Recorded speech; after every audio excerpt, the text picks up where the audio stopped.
வணக்கம் and welcome to my channel. இன்னைக்கு நம்ம சேனல்ல ஹெல்தியான gluten free cake ரெசிபி தான் பார்க்க போறோம். அதுக்கு தேவையான ingredients எல்லாம் நான் இங்க வச்சிருக்கேன். வாங்க பார்க்கலாம்.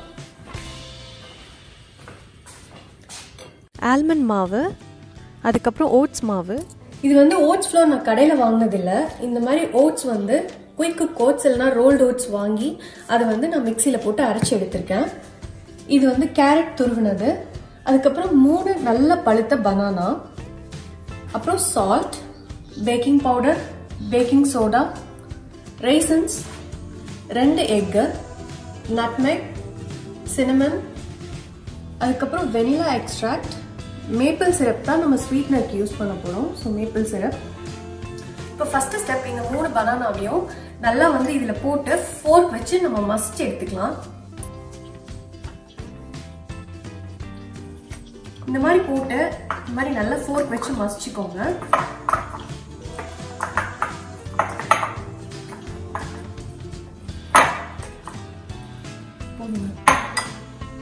இப்போ இந்த மாதிரி நல்லா மசிச்சாச்சு. ரொம்ப வந்து ஸ்மூத்தா மசிக்கணும்னு அவசியம் இல்லை, கொஞ்சம் சங்கியா தான் நான் விட்டுருக்கேன். உங்களுக்கு எந்த மாதிரி பிடிக்குமோ அந்த அளவுக்கு நீங்க மசிச்சுக்கலாம். ஃபர்ஸ்ட் எல்லாம் ரெடி பண்றதுக்கு முன்னாடி நம்ம அவனை வந்து 375 டிகிரிஸ் ஃபாரன்ஹீட்க்கு ப்ரீ ஹீட் பண்ணிடலாம்.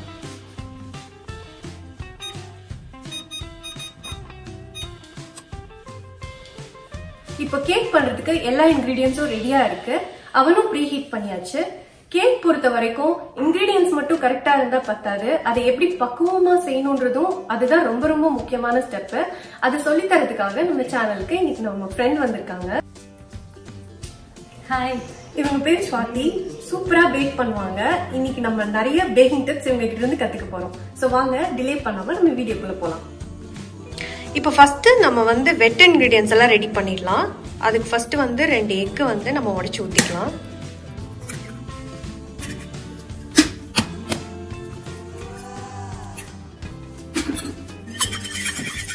எக் உடைச்சு இப்படி பீட் பண்ணும்போது சேம் சைடு பீட் பண்ணணும். ஆப்போசிட் டைரக்ஷன்ல பீட் பண்ணீங்கன்னா ஏர் பபிள்ஸ் எல்லாம் லாக் ஆயிடும்.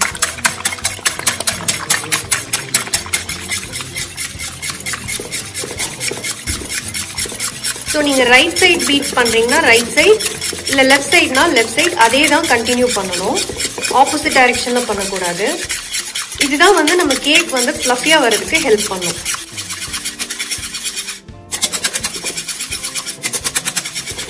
இப்போ எக் வந்து இந்த மாதிரி பபிள்ஸ் வர வரைக்கும் பீட் பண்ணிக்கணும்.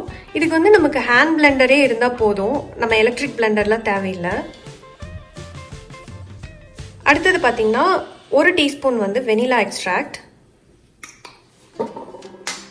அடுத்த ஸ்டெப் வந்து 1/3 கப்ல இருந்து 1/2 கப் வரைக்கும் நம்ம மேப்பிள் சிரப் ஆட் பண்ணிக்கலாம். இந்த கேக் ரெசிபில சுகர் ஆட் பண்ணல, எல்லாமே ஹெல்தி இன்கிரிடியன்ஸ் தான். ஸோ உங்க ஸ்வீட்னஸ்க்கு ஏற்ற மாதிரி நீங்க 1/3 to 1/2 கப் ஆட் பண்ணிக்கலாம். இது ஆட் பண்ணி லைட்டா ஒரு மிக்ஸ் பண்ணதுக்கு அப்புறமா நம்ம மசிச்சு வச்ச பனானாவையும் ஆட் பண்ணிக்கலாம்.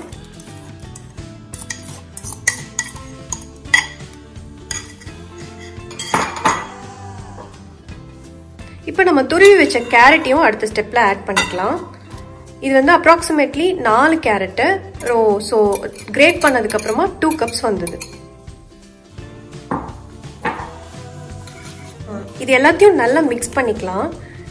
இப்போ மிக்ஸ் பண்ணும்போது எக்குக்கு எந்த சைடு ஃபாலோ பண்ணாங்களோ அதே சைடு தான் ஃபாலோ பண்றாங்க. அதாவது ஒரே டைரக்ஷனை ஃபாலோ பண்ணும், அதுதான் கான்செப்ட். ஸோ இப்போ ட்ரை இன்கிரீடியன்ஸ் எல்லாம் ஒன்னா மிக்ஸ் பண்ணிடலாம். இப்போ ஆல்மண்ட் ஃப்ளோர்ல ஏதாவது குட்டி குட்டியா லம்ஸ் இருந்ததுன்னா அதை மட்டும் உடச்சு விட்டுக்கோங்க. அதுல வந்து நம்ம ஓட்ஸ் ஃப்ளோர் ஆட் பண்ணிடலாம்.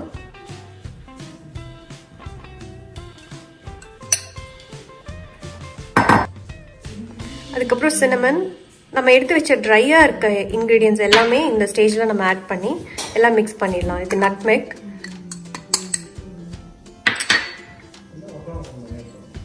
சால்ட், பேக்கிங் பவுடர், அதுக்கப்புறம் பேக்கிங் சோடா. இது எல்லாமே ஃபுல்லா மிக்ஸ் ஆகுற மாதிரி நல்லா மிக்ஸ் பண்ணி கொடுத்துக்கலாம்.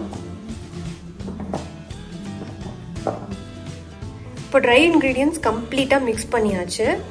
இப்போ இதை எடுத்து நம்ம வெட்குள்ளே போட்டுடலாம்.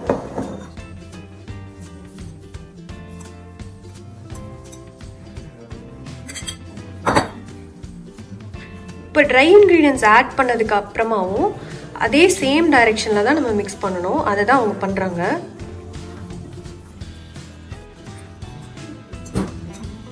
எல்லாம் ஒரே டைமில் போட்டால் மிக்ஸ் பண்ணுறது கஷ்டமாக இருக்குன்றதுனால கொஞ்சமாக போட்டு மிக்ஸ் பண்ணிவிட்டு அதுக்கப்புறம் மிச்சம் இருக்கிறதையும் போட்டு சேம் டைரெக்ஷனில் நம்ம மிக்ஸ் பண்ணலாம்.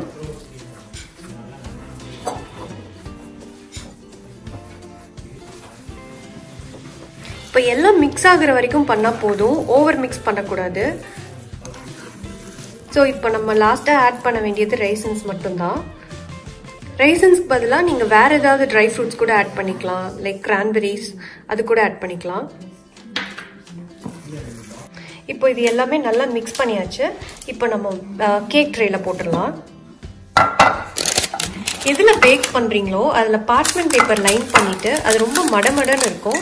அது வந்து கரெக்டாக நிற்கிறதுக்காக இந்த மாதிரி கிளிப் போட்டிருக்கேன். ஸோ ஒன்ஸ் நம்ம மிக்ஸ் பண்ணி வச்ச பேட்டர் இதுக்குள்ளே போட்டதுக்கப்புறமா நம்ம இந்த கிளிப்பெல்லாம் ரிமூவ் பண்ணிவிட்டு பேக் பண்ண வச்சிடலாம்.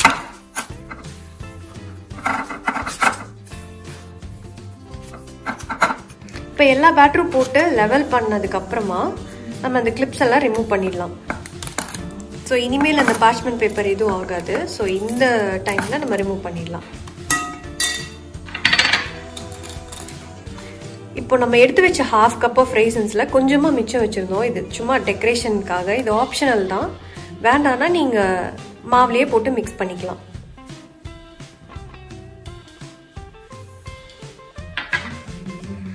ஸோ இது ரெடி. இப்போ நம்ம அவனில் வச்சு பேக் பண்ணிடலாம். இப்போ அவனில் வச்சு நான் டைமர் செட் பண்ணிக்கிறேன் 30 மினிட்ஸ்க்கு.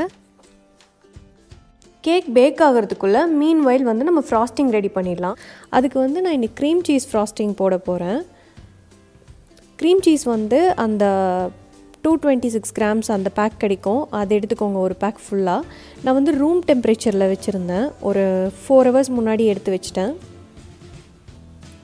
ஸோ அதை ஆட் பண்ணிவிட்டு பட்டரும் வந்து 3 டேபிள் ஸ்பூன்ஸ் ஆட் பண்ணியிருக்கேன். அதுவும் ரூம் டெம்பரேச்சரில் வச்சுக்கோங்க. இல்லை அப்படின்னா வந்து மைக்ரோவேவில் ஒரு 1 or 2 மினிட்ஸ் வச்சு மெல்ட் பண்ணிக்கோங்க. நான் இன்றைக்கி வந்து மெல்ட் பண்ணியிருக்கேன், அதுவும் ஆட் பண்ணிக்கலாம்.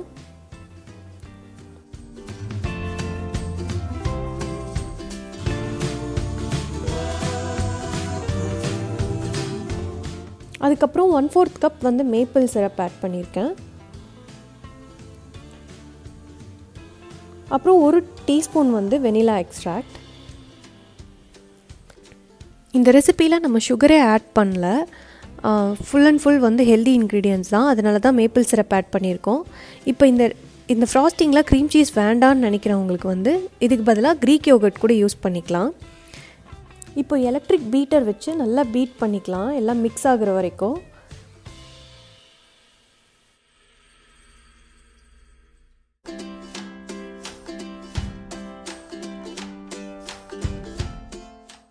இந்த மாதிரி எல்லாமே நல்லா மிக்ஸ் ஆகிற வரைக்கும் பீட் பண்ணிக்கோங்க.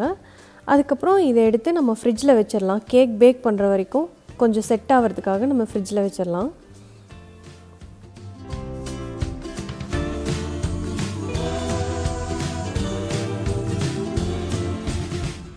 இப்போ 30 நிமிஷம் ஆயிடுச்சு, கேக் நல்லா பேக் ஆயிடுச்சு.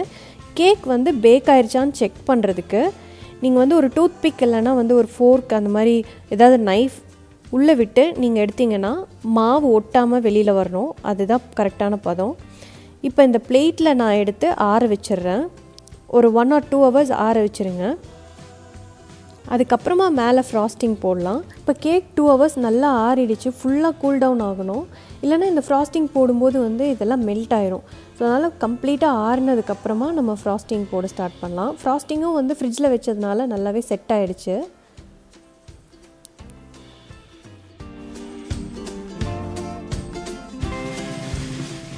ஃப்ராஸ்டிங் வந்து கொஞ்சம் கொஞ்சமாக எடுத்து போடுறதுக்கு பதிலாக ஆல் அட் ஒன்ஸ் எல்லாமே போட்டு இப்படி ஸ்ப்ரெட் பண்ணால் ஈஸியாக இருக்கும் அப்படின்னு சொல்லி அவங்களே பண்ணிட்டாங்க அதையும்.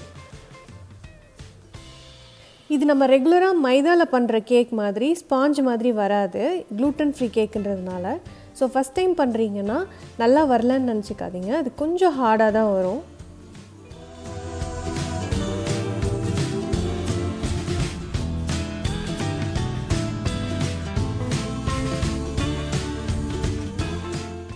கேக் சூப்பராக ரெடி ஆயிடுச்சு. செம்ம எம்மியாக இருந்தது. கில்ட் ஃப்ரீயாக கேக் சாப்பிட்ணுன்னா இந்த மாதிரி செஞ்சு சாப்பிடுங்க.